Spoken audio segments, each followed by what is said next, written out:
Music with a Twist is the perfect platform for you. So today, we will be featuring music producer Shavaz Parker. Big Vezy is a multi-instrumentalist music producer and arranger from Freeport, Grand Bahama in the Bahamas. Now currently based in Atlanta, Georgia, Big Vezy focuses on R&B, rap, lo-fi, and R&B alternative music. In his early years, Vezy was surrounded by music, coming from a long line of musicians. In high school, Vezy formed a cover band along with his friends, which really sparked his interest in pursuing music full-time. In 2001, Vezy made his first beat using his brother's computer. Since then, it was the only one at his house at the time. Later, Vezy took it very seriously and started selling beats. Vezy is responsible for producing Tyler Perry's Zativa theme song. In addition to that, he works with numerous artists like A Manager, Teog, Tiger Wood, and Demo Lot, to name a few.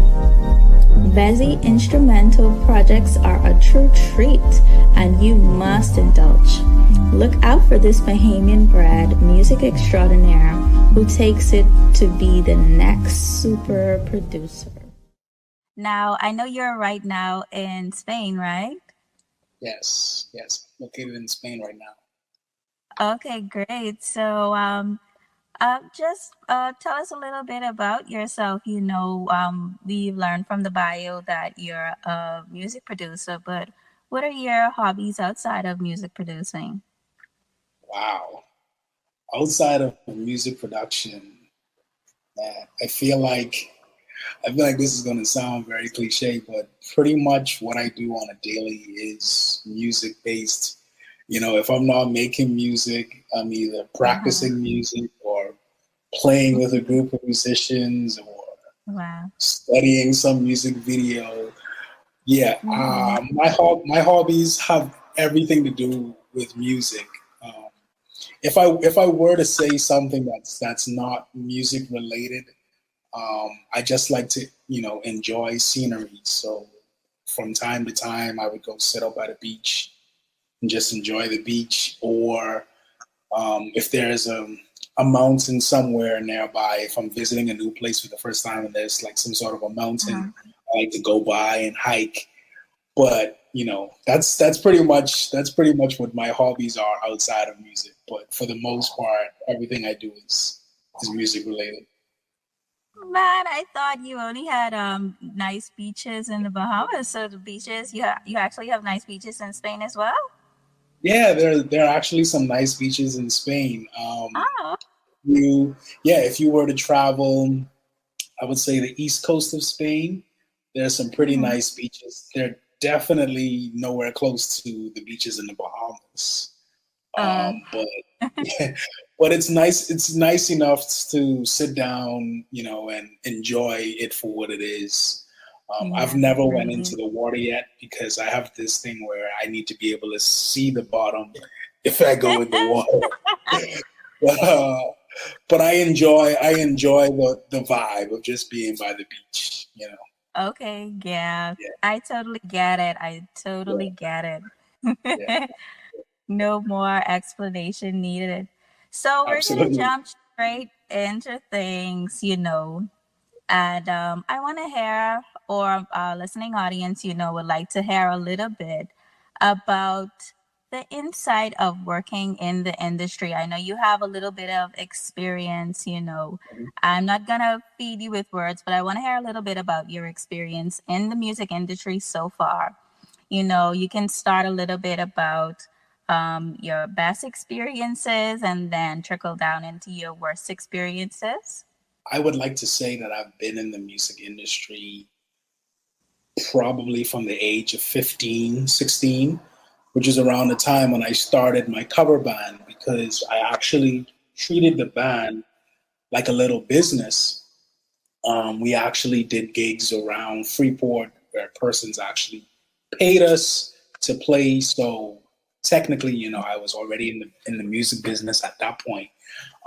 But Okay. I would like to point out that the first I would say the first half of my career in the music industry, I've been a musician. So I've played in my own band when I was in high school, and then when I went to college, I also played in a jazz band in Nassau, which was a great experience. I had the opportunity to play for all sorts of functions, from Governor General installments to UB, University of the Bahamas, having events, to playing over Lyford Key in Albany, Paradise Island. So I did a lot of really cool music gigs when I was living in Nassau. And then when I moved to the US for school, I didn't want to stop playing at all. So I actually found a jazz band that I got acquainted with very easily. And we Mm-hmm. did a few gigs around the city that I was studying in. And then ultimately, I also found a church band that I was playing in. And I say church band because this band basically went around to different churches that didn't have musicians, and we played, Oh, and okay. we did their praise and worship. And Mm-hmm. the group is called Revolution Cry. So we basically like went around to churches who didn't have musicians, and we offered them uh, praise and worship services, basically, which was a really cool idea. I have never heard of something like that until I met up with the group. But No, yeah, that was never heard pretty of it. cool. Well, yes, that's Yeah, pretty that was different. pretty cool. Yeah. Mm-hmm. But yeah, I don't want to talk too much about my education because I'm sure we'll get to that. But I want to jump past, living in the U.S. and then when I moved to Spain for the first time, I was also Mm-hmm. doing school, but I wasn't so much in the music business yet. But I want to point out, when I got done with school in Spain, that's when the ball really started rolling. I started working with corporations back home in the Bahamas, so Fidelity, Bank of the Bahamas, Cash and Go. A lot of their advertisements that you would hear on TV or on the radio, I made the music for those. Okay, that's I cool. just recently did, I think 2 years back to back, I did the CBS commercials for Mm-hmm. their Christmas promotions. Um, I also did Click. I did a bunch of stuff with Click. There's also something coming out with Click that I also did, so you guys could be on the lookout for that. Click's next big um, what's the word I'm looking for? Their next big announcement. When you Yes. hear the music, behind it, you will be able to tell that it was made by me. So that's pretty much how I got to solidify myself in the music industry as a producer, as a composer, working with companies back home. I know a lot of people back home may find it hard to find work doing music, but I feel like Mm-hmm. it's there. I think it's just about how you market yourself, how you present yourself to Mm-hmm. potential clients. And while I was doing all of this work with the different companies back home in the Bahamas, I was also doing a lot of networking in the US. And so I was going to different studios. I met so many producers, songwriters, artists in the industry who've done great Mm-hmm. things. And I got myself surrounded with the right people. And, the rest is history. Um, I've had great experience though, like the whole time while working in the US at studios and working under other producers, like multi platinum selling producers, Grammy award winning producers. I had the Mm-hmm. opportunity to work under these guys. Um, and yeah, they just taught me so much, and a lot of what I've learned from them during my time there, I still hold very near and dear to me to this day.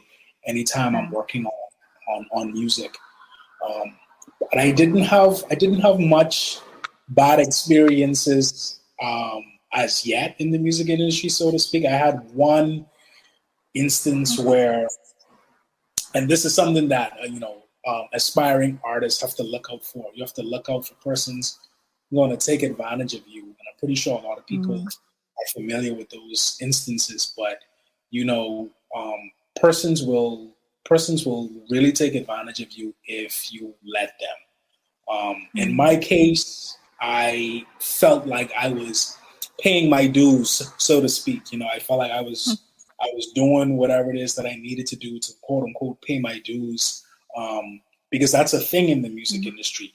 But this person obviously, was just taking advantage of me the whole time, and I was looking Mm. for opportunities through this person just based off of their word, but nothing really Wow. and yeah, nothing really panned out. That didn't really Wow. slow down anything in terms of my progression in the industry, Mm. but it was a relationship. It was an industry relationship that I put a lot of time and energy into. That, at least for me, basically went nowhere. So that was probably one of the worst experiences that I've had. But for the most part, I mean, it's been a journey. I embrace the highs and the lows. There's so much to learn from the lows, more to learn from the lows than when you're up high. So I embrace it all, and I always like to challenge myself. So even in those lows, I look for what it is that I need to learn, and I gather it, keep it pushing.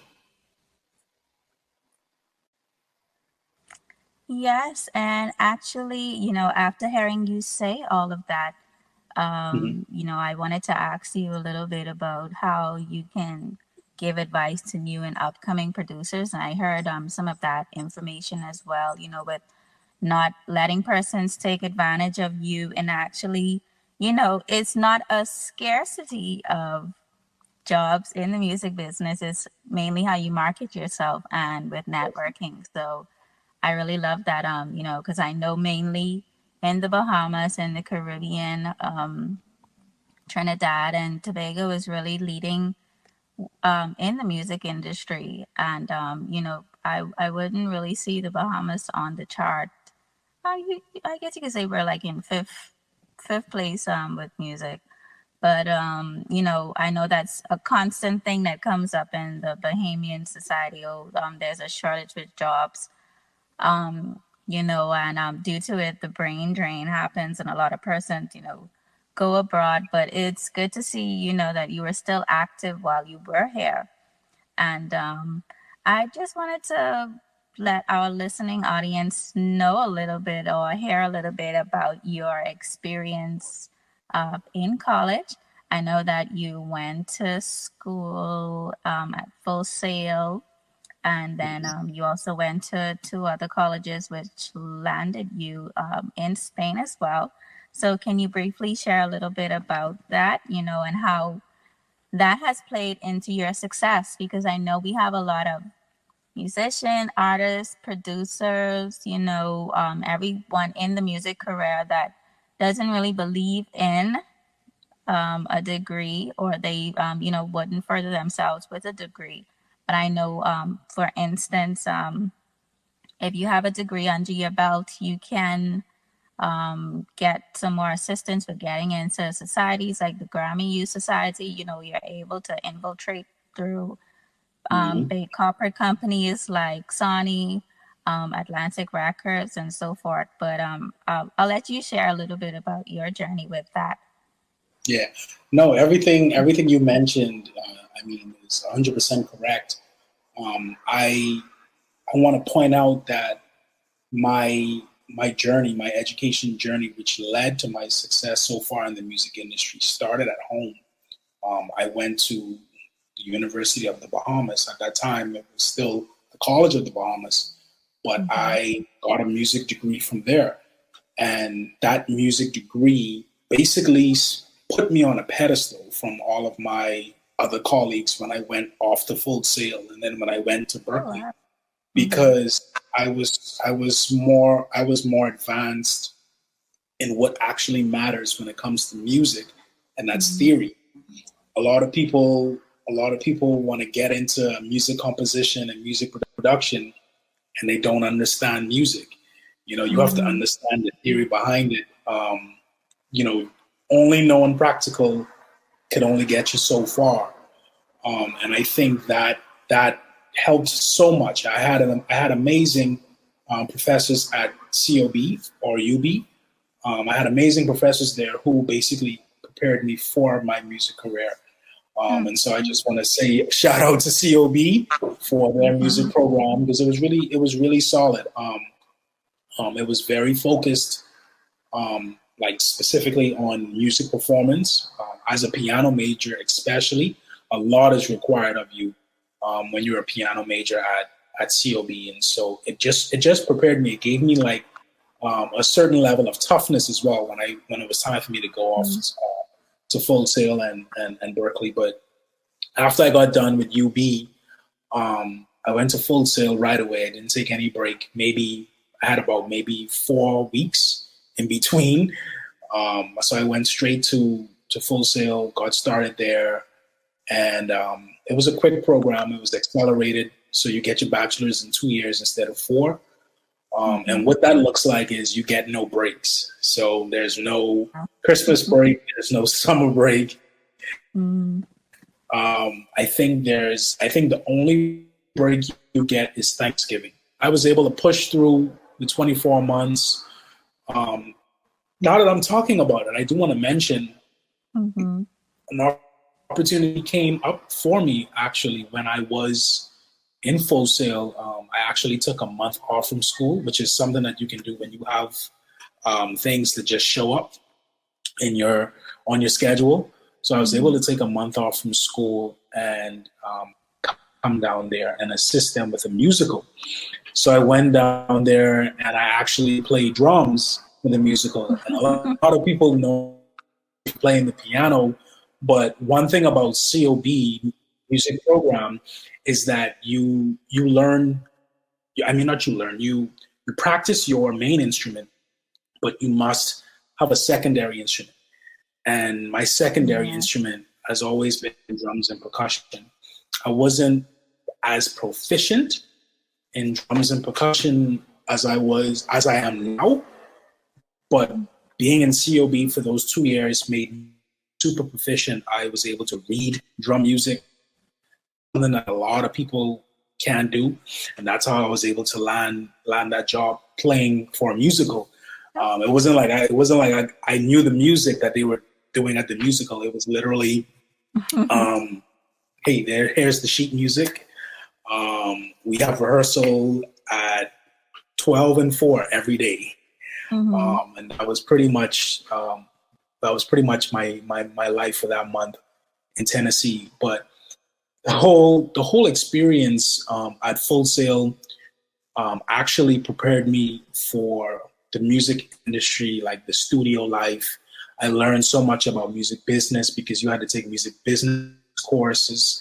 And what's so cool about Full Sail is that the campus is open 24 hours. The campus never closes. Wow. So you can have class at 5 a.m. in the morning. You can have class at midnight. You could have class anytime in the day because the whole idea is for them to prepare you for the music industry. You say you want to be a music producer.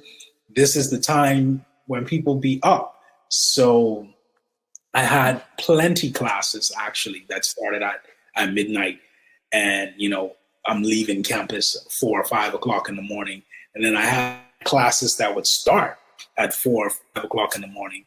So it was intense coming down to the end because they gave us those scheduled times, but for the most part, I enjoyed the entire experience of Full Sail. And then fast forward to Berkeley, I honestly didn't think I was going to get into Berkeley because I felt like Berkeley was like the Harvard of music school, and in a sense, it is. It is the Harvard of music school. But I shoot my shot, and I got accepted into Berkeley, which was a big goal of mine. I actually wanted to do Berkeley from when I was in high school, but I just knew, Berkeley always looked for a certain caliber of musicians. and just wasn't that 100% confident in my skills until I got done with like Full Sail and UB. So when I went to Berkeley, again, it was one of those instances where I shined because I just knew so much from my background. You know, COB again really prepared me. Full Sail also prepared me really well. And so when I got into Berkeley, I mean, it was like a breeze. But the program, even though it was a music production program, the focus was basically on innovation and technology. And so I came up with, you know, a very interesting thesis that got my professor's attention, and it's something that I hold very close to my heart. I can talk about it a little bit, but I won't share too much of it because I think it's a great idea, and I definitely wanna be the one to execute it. But I basically came up with a thesis that you will see a lot of it nowadays, but back in 2017, a lot of people didn't know about virtual reality. A lot of people didn't play around with virtual reality headsets, or a lot of people wasn't in the virtual world yet. But in 2017, I taught myself how to code for virtual reality. I know about that. I did a little bit of that too. It's at least for what I did, it was a little bit different because I had to learn a few programs. I'm talking hours of YouTube videos, of just sitting down and reading different articles, asking questions to my professors, you know, asking questions to my colleagues, and just spending countless hours. But I came up with basically a virtual reality world that you can actually maneuver through, that you can walk through and look up and look down, look around. And I created a code that allows the actual world to react to the music. And so I'll just leave that right there. But that was my experience at Berkeley. Well, I know this is a little bit off topic, but as you started to talk a little bit about that, my mind went into, you know, producing music for like video games, and then the whole talk about AI now and virtual worlds, and, you know, persons actually having virtual concerts. I attended an entire virtual concert. I think that was about 2 months ago, and it was different. It was really different, and strange, perhaps, you know, but that's the way, you know, the world is going now. And it was pretty cool, you know, to hear that you're actually looking into ways how you could. That's definitely where the world's going now. And it's funny because I had one person, like when I gave my defense on my project, I had one person that was basically on the board who wanted to know why I was thinking the way I was thinking in terms of my project. And, you know, he said to me right away, he was like, you know, this is a great idea. I could see how this could work. But he basically said, I don't think the world is ready for this right now. I don't think this is something that people will be interested in for another 20 years.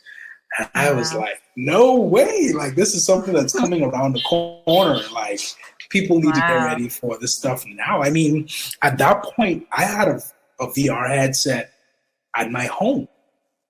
You know, I had a VR headset and I had VR headset adapters. And so what a VR headset adapter is, pretty much, it looks like a VR headset, but you can put your phone inside of it. I had VR headsets at my apartment at that time. And like I said, this was back in 2017, 2018. And I should have known better at the time. Like, you know, my professors, they were in their late 40s, early 50s. They were telling me, you know, VR is something that's way out in the next 10 to 20 years. And I was like, no, this stuff is like, it's here. It's around the corner. And I when I presented my project to them, I told them how I had these adapters, these VR headset adapters at home. All you basically need is your phone and a 360-degree video, and you could experience virtual reality just like that. And they didn't know that it was that easy. Um, I I uploaded my Wow. project on YouTube for them to Mm-hmm. experience. They felt like I was coming. Like when I presented my project to them, they felt like I was Mm-hmm. going to be coming with all sorts of equipment, and I was like, no, it's no equipment. Just take out your phone, go to YouTube, search this up, and I put their phones inside the headset. The headset actually comes with headphones, so I mean everything was right there. And yeah, I'm still fine tuning the idea, but especially now with virtual reality being, mainstream now, with Apple just coming out with their headset that's an augmented reality Yeah, slash virtual reality exactly. headset. Like, this is the time. This is the time. Yeah. So yeah, I've been that type of guy to not only focus on one thing.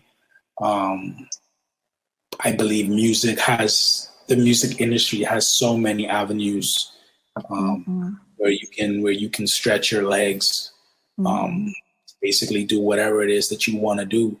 Mm-hmm. I think it's important to be innovative. I think it's important to think outside of the box. Like, yes, you're gonna be, making music for someone, or you're gonna be the one making music. But what is it? I always think about this. What is it that you're going to do that's going to Mm-hmm. make you stand out? For Mm. me, I it's like all that about word. Stand out. Yes. yeah. For me, it's all about standing out in a positive Yeah. way, of course. Um, and so there's so many things out there that people can do. I mean, I've had colleagues who create instruments out of household items. Mm. You know, I don't know how they do it, but they made like these cool electronic instruments out of household items, and it was Wow. just yeah. So like there's the opportunities are endless. Mm-hmm. Literally the saying that says you can do anything you put your mind to, like it's literal. It's literal. Yeah, It's most it's definitely. not figurative at all. Yeah, yeah. Yes, well, I'd like to thank you so much, for everything. I didn't need to give you any question prompts. You just went for it, and I loved it. Yeah. Thanks. From the beginning straight to the end. And Thanks. you ended on such a positive note, talking about being self motivated, self driven, and actually being different. I like the whole idea about where the world is actually going now, into the futuristic of the virtual world and the AI.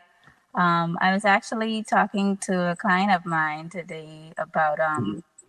how AI is literally, it has been around for quite some time, but it's pretty interesting to see how it's shaping, even the way we do simple things like creating lyrics or just creating beats. I found this new love for how simple Logic Pro seems, but then BandLab just like completely knocks it out of the park, because of the whole AI thing. But I'd like to thank you so much, Chavez, for your insight. I loved it. I really wish that we had more time to, talk and dive and go We in a little bit definitely can do deeper. this. But Yes, thank you so, so much for what you have shared. I really appreciate you being of here. course, I'm of sure course. our listening audience as well. Thank you so much for having me. Music with a Twist is your backstage pass to music industry.